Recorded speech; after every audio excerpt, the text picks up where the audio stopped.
Hi there Scorpio, thank you for joining me for your weekly forecast for week commencing the 27th of January.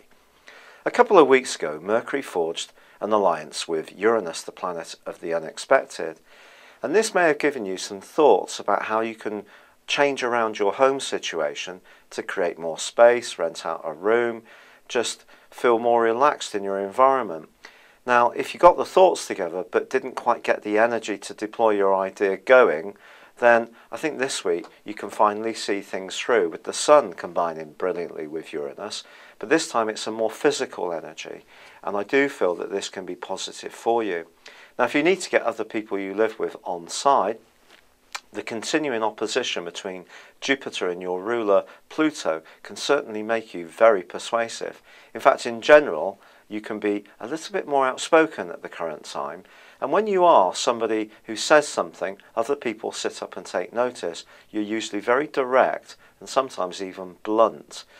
But you mustn't use this as a blunt instrument, because if you do, other people will just feel that you're being a little bit actually reactive and not listening to what they think. And it's not just about your viewpoint, it is about listening too. So Venus is counselling you to say, look, try to be as diplomatic as possible. And if you can, yet stay passionate, I think you can get others close to you on side with some of your ideas, even if one of them is to move altogether, which may be what some Scorpios will consider this week. But there's also another influence which affects your other ruler of Mars.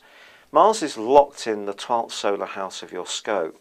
In this area, it is a tricky influence. It can rake up a lot of old stuff from the past, but it's linking with Saturn in your sign, suggesting that lots of the things you've been doing the last year or so to simplify your life and to free it of things that aren't really relevant is perhaps at times been a bit of a lonely process, and you may not have always been able to see why you were doing what you were doing, but now you can get a psychological connection or hear from someone that was a big influence on you in your past in a way which can help you to resolve some of your anxieties.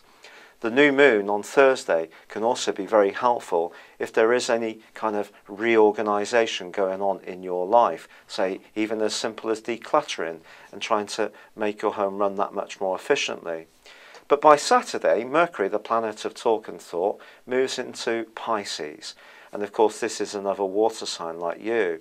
This can be delicious, this influence, especially for your love life. And you may find yourself enjoying some sweet nothings with somebody new. But equally, if you do meet somebody that you have never had a date with before, just be aware that there's a very Neptunian influence swirling around, which may make them seem mystical, magical, but really hard to quite suss out their motives. And because you're in that space at the moment that you want to be more direct and know where you stand, that might not be very good for you at another way. So however much you fancy them, just keep your wits about you. And this can be the same around any kind of creative project too. If you're talking to someone who you think might be able to help you, just keep an open mind about where this will lead. It's been a real pleasure being with you. Thank you for joining me. Good luck and goodbye for now.